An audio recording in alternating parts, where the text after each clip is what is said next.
अस्सलाम वालेकुम दोस्तों, कैसे हो? मुझे मेरी आप सब से होगी न्यू अपडेट के साथ मैं आपके सामने फिर हाजिर हो चुके हैं। अगर आप कुवैत में रहते हैं, कुवैत की खबरों से हमेशा के लिए अपडेट आना चाहते हैं तो ये वीडियो आप शुरू से लेकर आखिर तक देखते रहिए। इस वीडियो के अंदर मैं आपको काफ़ी ज़्यादा इंपॉर्टेंट जो है इन्फॉर्मेशन देने वाला हूँ और आप लोगों को बताने वाला हूँ कुछ जानकारी ऐसी जो कि आपके लिए ज़रूरी है। तो आप अगर कुवैत में एंट्री एग्जिट जो भी है करना चाहते हैं तो उसके हवाले से, और जैसे कि आपको मालूम है अभी एक काफ़ी ज़्यादा मसला जो था वो अर्दिया के अंदर जो 3 लोगों को मारा गया था उसके हवाले से बड़ी खबर आ रही है। जो क्या है बंदे का मालूम पड़ चुका है, क्या है क्या नहीं, वो सारी चीज़ों के बारे में बात करेंगे। एयरपोर्ट के हवाले से, मस्जिदों के वगैरह के हवाले से, सिविल आईडी वगैरह के हवाले से, सभी चीज़ों के बारे में हम जानेंगे इस वीडियो के अंदर। बिना देरी के वीडियो शुरू करते हैं, लेकिन उससे पहले मैं आपको बताना चाहूँगा चैनल हमारा पहली बार देख रहे हैं, चैनल को ज़रूर सब्सक्राइब करें और साथ ही साथ बेल आइकन ज़रूर प्रेस कर दें ताकि हमेशा आपको इसी तरीके से कुवैत के बारे में जानकारी टाइम टू टाइम मिलती रहे और आप हमेशा हमारे साथ में जुड़े रहें। तो सबसे पहले हम बात कर लेते हैं यहाँ पे जो बड़ी खबर आ रही है निकल के। जैसे कि आपको मालूम है जो अर्दिया एरिया में एक बंदे ने 3 बंदों को मारा था।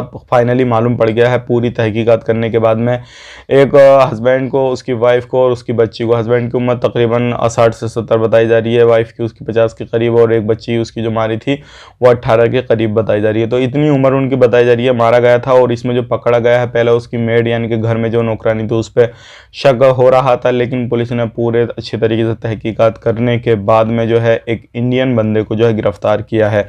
अभी ये सामने चीज़ें नहीं आई हैं क्यों उसने मारा, क्यों इतना बड़ा कदम उठाया, क्या किया क्या नहीं किया। जैसे ही ये हवाले से बातें आती है निकल के तो हम आप तक शेयर कर देंगे। लेकिन भाइयों, अगर आप कहीं पे भी काम काज करते हैं तो गुस्से में ऐसा कदम न उठाएं, क्योंकि इस तरीके से गुस्से में आपकी जान और चली जाएगी। और अब जहाँ तक मुझे उम्मीद है, अगर उसने 3 बंदों का कत्ल किया है और उसने एक्सेप्ट कर लिया, सारी चीज़ें कर ली, तो सज़ाए मौत भी उसको सुनाई जाएगी। तो ये बड़ी खबर थी जो कि मैंने आप तक शेयर कर दी। आपको ऐसी बातों से बच के रहना है और कोई भी इस तरीके से जो है भावुक हो गए या किसी भी तरीके से गुस्से में ऐसा कदम नहीं उठाना है। बात कर लेते हैं अगली खबर की तरफ। जो अगली खबर आ रही है निकल के एयरपोर्ट के हवाले से।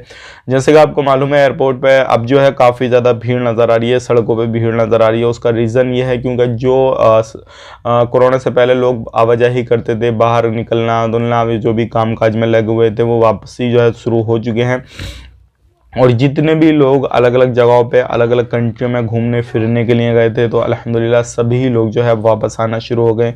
अलग अलग कंट्रियों से फ़्लाइट है पूरे तरीके से आ रही हैं, सारी चीज़ें हो रही हैं। तो अब इसलिए भीड़ भी काफ़ी ज़्यादा, और रोड पर भी, एयरपोर्ट पर भी, हर तरीके से हर जगह पर भीड़ काफ़ी ज़्यादा नज़र आ रही है। बात कर लेते हैं यहाँ पर अगली खबर की तरफ। जो अगली खबर आ रही है निकल के ये भी काफ़ी बढ़िया, और मैं आपको बताना चाहूँगा अगर किसी भी तरीके से आप कहीं पर भी कोई भी काम करते हैं तो अभी काफ़ी ज़्यादा बड़ी मात्रा में, चाहे वो किसी कंपनी में काम करें, घर में काम करें, किसी भी जगह पे A to Z कहीं पर भी काम करते हैं तो चेकिंग अभी काफ़ी ज़्यादा हो रहा है। तो आपको बहुत ही ज़्यादा ध्यान देने की ज़रूरत है। और मैं आपको यहाँ पे बताना चाहूँगा जो भी लोग किसी भी तरीके से किसी भी जगह पे काम करते हैं, ख़ास करके लेबर कैटेगरी के, तो उन पे काफ़ी ज़्यादा फोकस दे रही है कुवैत गवर्नमेंट। तो आपको थोड़ा ध्यान देना है, सावधानी बरतनी है, ताकि आप कहीं पर भी कुछ भी करते हैं तो किसी भी तरीके से जो है परेशान या किसी भी तरीके से जो है कोई भी परेशानी में मुब्तला ना हो। बात कर लेते हैं यहाँ पे अगली खबर की तरफ। अगली खबर आ रही है निकल के मस्जिदों के हवाले से। जो है आने वाले वक्त में, जैसे कि आपको मालूम है रमज़ान बहुत ही जल्दी आ रहे हैं, तो आने वाले वक्त में बहुत ही जल्दी जो भी रूल रेगुलेशन थे मस्जिदों के वो भी ख़त्म कर दिए जा रहे हैं। और जो तैयारियां थी रमज़ान को लेकर, नमाजियों को लेकर, सारी चीज़ों को लेकर, वो तैयारियां प्रॉपर तरीके से मिनिस्ट्री की तरफ से हो गई हैं। तो अब आने वाले वक्त में कोई भी टेंशन नहीं है। आप रमज़ान में नमाज अदा करना चाहते हैं, कुछ भी करना चाहते हैं, इबादत करना चाहते हैं, और भी जो चीज़ें वो करना चाहते हैं तो कर सकते हैं। लेकिन एक चीज़ का ध्यान रखिएगा, कुवैत हो, सऊदी अरब हो, कोई भी गल्फ़ कंट्री हो, आप कहीं पर भी रहते हैं, आप सोच रहे हैं कि रमज़ान के अंदर हाथ फैला के भीख मांगे या कुछ भी करें इस तरीके से, तो ये कानूनी एक जुर्म है। और इस तरीके से आप कोई भी कानून का उल्लंघन करते हैं तो इसकी सज़ा आपको काफ़ी बड़ी भुगतनी पड़ सकती है। और हो सकता है अगर आप एक प्रवासी हैं तो आपको डिपोर्ट भी किया जाए, और अगर आपको पकड़ लिया गया तो हो सकता है फ़ाइन वगैरह भी आप पे लगा दिया जाए। तो इन चीज़ों से आपको बच के काफ़ी ज़्यादा रहना है। अब बात कर लेते हैं, यहाँ पे एक बड़ी खबर आ रही है निकल के। आपने बहुत सारे लोगों ने सिविल आईडी वगैरह बनवाते होंगे, सारी चीज़ें करते हैं, मिनिस्ट्री की तरफ से सिविल आईडी आपको दी जाती है PSI की तरफ से। लेकिन यहाँ पे एक बंदे को जो है गिरफ्तार किया गया है जो कि उसके घर से उसको उठाया गया है। रीज़न क्या था? वो नकली सिविल आईडी लोगों की बनाकर देता था, लोग उसको दिखाते थे, कामकाज करते थे, सारी चीज़ें करते थे। तो इस तरीके से उस बंदे को गिरफ्तार किया गया है।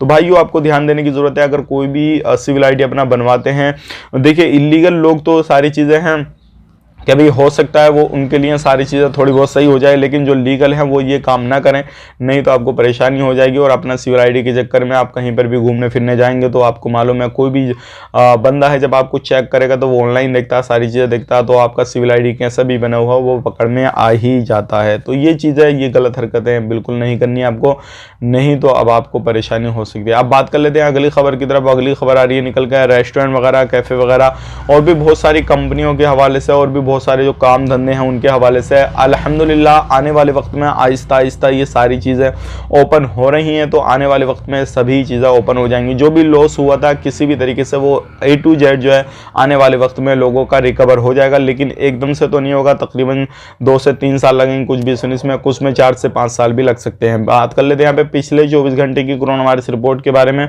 912 रिकवरी की गई है, टोटल रिकवरी हो चुकी है 6,15,509 की। 610 नए केसेज आए हैं, टोटल केसेज हो चुके हैं 6,23,769 और एक बंदे की मौत हुई है। टोटल मौत हो चुकी है 2,546 की। 11,037 टेस्टिंग की गई है, टोटल टेस्टिंग हो चुकी है 77,37,670 की। 26 आईसीयू में केसेज हैं, 5,714 जो है अभी भी एक्टिव केसेज हैं। 151 पे कोरोना से रिलेटेड कोई भी आप जानकारी चाहते हैं तो आपको मिल जाएगी, कोई भी इशू नहीं है, आप इस पर ले दे सकते हैं। बात कर लेते हैं यहाँ पे अगली खबर की तरफ। जो अगली खबर आ रही है एक चीन से आ रही है, बड़ी खबर है, और ये जो है आज तक के इंस्टाग्राम पे ये खबर मुझे दिखाई दी तो सोचे कि आप लोगों तक ये शेयर कर दी जाए। और चीन में जो है कोरोना की वापसी, अब ये देखिए क्या हो रहा है भाई, कोरोना की वापसी हो रही है, क्या हो रहा है क्या नहीं हो रहा, ये चीन के हवाले से एक बड़ी खबर आ रही है। तो ये अगर ऐसा हो रहा है तो वो चिंता वाली खबर है बहुत ज़्यादा। तो थोड़ा ध्यान ज़रूर रखें आपको सेफ्टी को लेकर, मास्क वगैरह को लेकर, सोशल डिस्टेंसिंग को लेकर, ये सारी चीज़ें आपको ख्याल में रखते हुए ही कामकाज करना है। बात कर लेते हैं यहाँ पे एक्सीडेंट के हवाले से। देखिए अगर आप कुवैत के अंदर किसी भी रोड पर छोटी मोटी कोई भी कार वगैरह, बाइक वगैरह कुछ भी ड्राइविंग करते हैं तो ध्यान देने की काफ़ी ज़्यादा ज़रूरत है, क्योंकि अभी इस तरीके के मसले काफ़ी ज़्यादा हमारे सामने आ रहे हैं। हम देखते हैं न्यूज़ में आए दिन जो है ये सारी चीज़ें आ रही हैं निकल के, कि आज वहाँ पर ये एक्सीडेंट हो गया, वहाँ पर ये एक्सीडेंट हो गया, लोगों की मौत भी जाती है, फैमिलियाँ की फैमिलियाँ ख़त्म हो जाती हैं, वहाँ पर ड्राइवर भी ख़त्म हो जाता है। तो उस चीज़ का भी आपको खास करके ध्यान देना है और लापरवाही बिल्कुल नहीं बरतनी है। जो है फ़ोन तो बिल्कुल ही नहीं चलाना आपको ड्राइव करते हुए। बात कर लेते हैं यहाँ पे जितनी भी खाड़ी कंट्रियाँ हैं उनके अंदर कितने कितने केसेस एक्टिव हैं। तो सबसे पहले कुवैत के बारे में 5,714 हैं, सऊदी अरब के बारे में 10,517 हैं, बहरीन के बारे में 19,632 हैं, कतर में जो है वो 2,107 हैं। सबसे ज़्यादा जो कम है वो कतर के ही अंदर है। UAE के अंदर 36,666 हैं, ओमान के अंदर 5,401 हैं। तो सभी जितनी भी खाड़ी कंट्रियाँ थी, जितने भी ये GCC कंट्रियाँ थी, तो उनके अंदर ये एक्टिव केसेस की संख्या थी जो कि मैंने आप तक शेयर कर दी। तो उम्मीद करता हूँ अगर आप इस टाइम पे एंट्री एग्जिट जो भी करना चाहते हैं कर सकते हैं, कोई भी इशू नहीं है, सारी चीज़ें ओपन है। अपना वीज़ा निकलवाना चाहते हैं तो लगभग 30% के करीब वीज़ा भी ओपन है, तो वो भी आप ले सकते हैं, कोई इशू नहीं है। उम्मीद करता हूँ वीडियो पसंद आए तो वीडियो को लाइक कर दें, चैनल पहली बार देख रहे हैं चैनल को सब्सक्राइब कर दें, और फेसबुक पेज पर देख रहे हैं वीडियो को फेसबुक पेज को फॉलो कर लें। आप अपना ख्याल रखें, अपनी फैमिली वालों का ख्याल रखें। Take care, bye bye.